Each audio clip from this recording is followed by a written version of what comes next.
بسم اللہ الرحمن الرحیم۔ تیسری اہم چیز communication skill in the light of سیرہ میں جو ہمیں سمجھ آتی ہے وہ یہ ہے کہ اگر ہم اپنی کمیونیکیشن کو آپ نبی کریم صلی اللہ علیہ وسلم جیسی بنانا چاہتے ہیں تو آپ نبی کریم صلی اللہ علیہ وسلم کا اسوے سے ہمیں یہ بات سمجھ آتی ہے کہ آپ مخاطب کی نفسیات کو سمجھ کے پھر رسپانس کرتے تھے، پھر بات کرتے تھے۔ اور پھر آپ یہ دیکھیں کہ آپ اپنے آپ کو دوسرے کی جگہ پہ رکھ کر جب سوچنے لگ جائیں پھر آپ صحیح معاملے کو اپروچ کر پائیں گے۔ اس کی ایک مثال میں آپ کو عام سی دیتا ہوں، جیسے مثال کے طور پہ ایک چشمہ ساز شخص جو ہے جو دکان لگا کے بیٹھا ہے، آپ کی آنکھیں، آپ کی بینائی کچھ کمزور پڑتی ہے، آپ اس کے پاس جاتے ہیں اور آپ اس کو کہتے ہیں کہ میری بینائی کچھ کمزور ہے، مجھے چشمہ جو ہے نا وہ لگانا ہے، مجھے کچھ ریکمنڈ کریں۔ وہ اپنا چشمہ اتارتا ہے اور وہ آپ کو لگا دیتا ہے کہ یہ لیں، آپ یہ میرا چشمہ استعمال کریں۔ آپ اس کے چشمے کو پہنتے ہیں، وہ چشمہ بہت زیادہ تیز نمبر کا ہے، تو آپ کو پتہ لگتا ہے کہ اب تو مجھے پہلے کچھ نہ کچھ نظر آ رہا تھا، اب وہ بھی نظر نہیں آ رہا۔ آپ اس سے کہتے ہیں دیکھیں بھائی مجھے تو پہلے کچھ نہ کچھ نظر آ رہا تھا لیکن اب نہیں نظر آ رہا، اور دکاندار آپ سے یہ کہے کہ یار یہ کیسے ہو سکتا ہے، یہ کیسے ہو سکتا ہے کہ آپ کو نظر نہیں آ رہا، میں 10 سال سے اس چشمے کو پہنتا ہوں، مجھے تو نظر آتا ہے۔ گویا آپ اس پوری سٹوری میں آپ کیا کریں گے، آپ اٹھ کے چلے جائیں گے۔ لیسن ہمیں یہ ملتا ہے کہ دیکھیں اگر آپ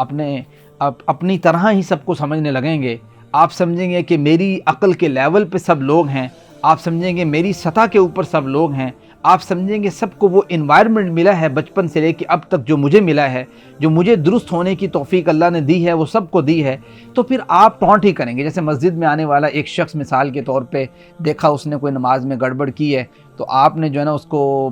اس طریقے سے سمجھایا کہ تینوں اے ہی نہیں پتا یار، اے تم غلطی کر رہے ہیں، ٹھیک ہے، یعنی آپ یہ غلطی کر رہے ہیں بھائی،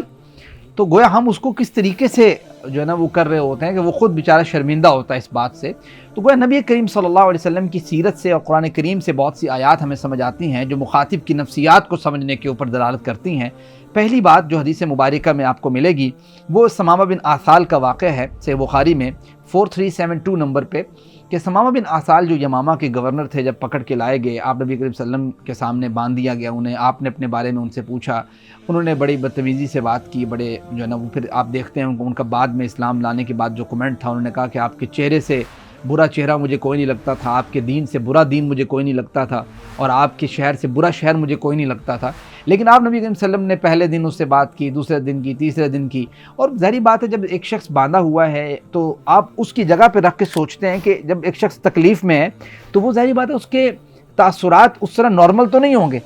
تو اگر نبی کریم صلی اللہ علیہ وسلم فوراً سے ایکشن لے لیتے اس کے اوپر تو ظاہری بات ہے جس طرح بادشاہ کرتے ہیں کہ بھائی اس نے گستاخی کی تو گستاخی کی کیسے، اس کو قتل کر دیا جائے، آپ نبی کریم صلی اللہ علیہ وسلم نے ایسا نہیں کیا۔ یہی وجہ تھی کہ آپ دیکھیں ثمامہ بن آثال کلمہ پڑھ کے جو ہے نا وہ مسلمان ہو گیا، اور پھر اسی طریقے سے بہت سے واقعات اور بھی ملتے ہیں۔ مثال کے طور پہ جناب انس رضی اللہ تعالیٰ نے آپ نبی کریم صلی اللہ علیہ وسلم کی 10 سال سے زیادہ خدمت کی۔ آپ دیکھتے ہیں کہ آپ نبی کریم صلی اللہ علیہ وسلم نے انس کو، چھوٹے بچے تھے نا، کئی دفعہ بھیجا کام کے لیے تو وہ کام بھول گئے اور راستے میں کھیلنے لگ گئے۔ آپ نبی کریم صلی اللہ علیہ وسلم جاتے تو انس خود فرماتے ہیں رضی اللہ عنہ کہ مجھے پتہ لگتا آپ کی ناراضگی کا آپ کی مسکراہٹ سے۔ اگر دیکھیں آپ نبی کریم صلی اللہ علیہ وسلم اس کو اس کی جگہ پہ رکھ کے نہ سوچتے کہ یہ بچہ ہے چھوٹا، اس کا ذہن اس طریقے سے ہے، اس کی اس طریقے سے ابھی گروتھ نہیں ہوئی، اتنی میچورٹی نہیں آئی اس کے اندر، میں جو اس کو پکڑوں کہ تمہیں تو میں نے یہ کام بھیجا تھا اور اس کو میں مارنے لگ جاؤں تو یہ طریقہ میرے لیے ٹھیک نہیں ہوگا۔ تو گویا آپ نبی کریم صلی اللہ علیہ وسلم نے بتا کے اسوہ بتایا کہ یہ دیکھیں کہ میں کس طریقے سے ایک بچے کے ساتھ جو ہے نا وہ تعلق رکھ رہا ہوں۔ اور پھر آپ دیکھیں اس سے ایک بہت بڑی بات جو میں آپ کے سامنے رکھنا چاہتا ہوں کہ نبی کریم صلی اللہ علیہ وسلم کے سامنے ایک کیس آیا، ایک نوجوان آیا اور آ کے اس نے کہا آپ نبی کریم صلی اللہ علیہ وسلم سے کہ مجھے آپ اجازت دیں، میں زنا کرنا چاہتا ہوں۔ اب دیکھیں کتنی بری بات ہے نا، دیکھنے میں تو یہ لگتی ہے کتنی بری بات ہے کہ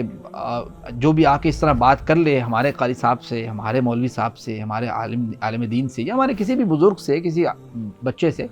تو فوراً سے ایک بہت برا ایک امپریشن کیا ہوتا ہے، بندہ کہتا ہے کہ پکڑ لو اس کو بھائی اور اس کی پھینٹی لگاؤ، اس نے اس طرح کی بات کیسے پوچھ لی، اتنی گستاخانہ بات۔ اور پھر نبی کریم صلی اللہ علیہ وسلم سے، تو آپ نبی کریم صلی اللہ علیہ وسلم چونکہ مخاطب کی نفسیات کو سمجھتے ہیں، آپ دوسرے کی جگہ پہ اپنے آپ کو رکھ کے سوچتے ہیں کہ بھائی ٹھیک ہے اس کی تربیت کچھ اس لیول سے ہوئی ہوگی، تو آپ نبی کریم صلی اللہ علیہ وسلم نے اس کی خاموشی سے بات سنی اور سننے کے بعد اس کو کہا کہ دیکھو آپ کیا چاہتے ہو کہ آپ کی والدہ کے ساتھ کوئی اس طرح کا برا کام کرے، آپ کی بہن کے ساتھ کوئی اس طرح کرے، آپ کے فلاں رشتہ دار کے ساتھ کوئی ایسے کرے؟ اس نے کہا نہیں اللہ کے رسول میں یہ نہیں چاہتا۔ تو کہا کہ دیکھو تم کسی کے ساتھ برا کرو گے تو وہ کسی کی والدہ ہوگی، کسی کی بہن ہوگی، کسی کی بیوی ہوگی، تو اس کو پھر جا کے یہ جو ہے نا وہ ریئلسٹک اپروچ کے ساتھ یہ بات سمجھ آئی۔ تو گویا نبی کریم صلی اللہ علیہ وسلم اپنے جو سامنے آنے والا شخص تھا اس کو کمیونیکیٹ کرنے کا طریقہ یہ ہوتا تھا کہ اس کی جگہ پہ، اس کے لیول پہ، اس کے عقل پہ جا کے سوچتے تھے۔ اچھا بعض لوگ ہم میں سے ایسے ہیں جو مثال کے طور پہ صرف سنی سنائی بات پہ ریاکشن دیتے ہیں نا، کہ ایک بات کو صرف سنا ہے تو اس پہ ریاکشن دے دیا، ایک بات کو صرف دیکھا ہے تو اس پہ ریاکشن دے دیا، ٹھیک ہے۔ تو یہ جو انسان کا یہ چیز ہے نا کہ صرف سننے پہ، آج کل ظاہری بات ہے کہ فیک ویڈیوز، فیک آڈیوز، اس طرح کی ساری چیزیں موجود ہیں، تو اس کے اوپر انسان بہت زیادہ غصہ اور بہت زیادہ تناؤ کا جب شکار ہوتا ہے تو انسان کی سننے میں بھی کمی ہو سکتی ہے نا۔ میں نے بہت سے جملے ایسے ہو سکتے ہیں جو ہم جو ہے نا وہ اس طریقے سے بولتے ہیں کہ سننے میں اس کے جو ٹھہراؤ ہے اس کی وجہ سے وہ جملہ بالکل اپوزٹ ہو جاتا ہے، چینج ہو جاتا ہے۔ تو ہم صرف سننے پہ جب بلیو کریں گے، صرف دیکھنے پہ بلیو کریں گے تو ہم معاملے کی ایگزیکٹ جو ہے نا وہ سمجھے سولوشن کی طرف نہیں پہنچ پائیں گے۔ کیوں قرآن کریم بھی جب اس چیز کو بیان کرتا ہے تو آپ دیکھیں قرآن کہتا ہے ان السمع والبصر والفؤاد، اللہ تعالیٰ نے انسان کو سماعت بھی دی ہے، بصارت بھی دی ہے۔ یہ ساری چیزیں محدود ہو سکتی ہیں، جیسے انسان یہاں بیٹھ کے سوچے کہ یار یہ سورج جو ہے وہ سامنے سے طلوع ہو رہا ہے، یا انسان یہ سوچے سامنے اگر مثال کے طور پہ دریا کے کنارے یا سمندر کے کنارے بیٹھا تو کہ سمندر سے سامنے سے سورج نکل رہا ہے، تو یہ آنکھیں تو یہی سمجھا رہی ہیں اسے، لیکن انسان فوراً سے عقل کی طرف وہ معاملہ لے جاتا ہے، اس میں پروسیس کرواتا ہے، وہاں پہ انالیسس جب ہوتا ہے تو وہ جواب یہ نکلتا ہے کہ نہیں ایسا نہیں ہے جو آپ کی آنکھیں دیکھ رہی ہیں۔ تو گویا انسان کو اس کی سماعت، اس کی بصارت، اس کے بعد انسان کو اپنی عقل کا استعمال بھی کرنا چاہیے۔ اس لیے قرآن کریم نے یہ بات بھی کہی ہے کہ لہم قلوب لا يفقهون بها ولہم اعین لا یبصرون بها ولہم آذان لا يسمعون بها اولئک کالانعام بل هم اضل۔ جو یہ ساری چیزوں کا استعمال نہیں کرتے تو وہ پھر آپ کو پتہ ہے کہ جانوروں کی مانند ہیں۔ تو گویا ہمیں جو تھرڈ پوائنٹ سمجھ آتی ہے آپ نبی کریم صلی اللہ علیہ وسلم کی سیرت سے وہ یہ ہے کہ مخاطب کی نفسیات کو سمجھنا اور پھر معاملے کو اچھے طریقے سے کمیونیکیٹ کرنا، یہ پیغمبر کائنات علیہ السلام کی سیرت سے ہمیں سمجھ آتی ہے۔ بہت شکریہ، جزاکم اللہ خیر، السلام علیکم ورحمۃ اللہ۔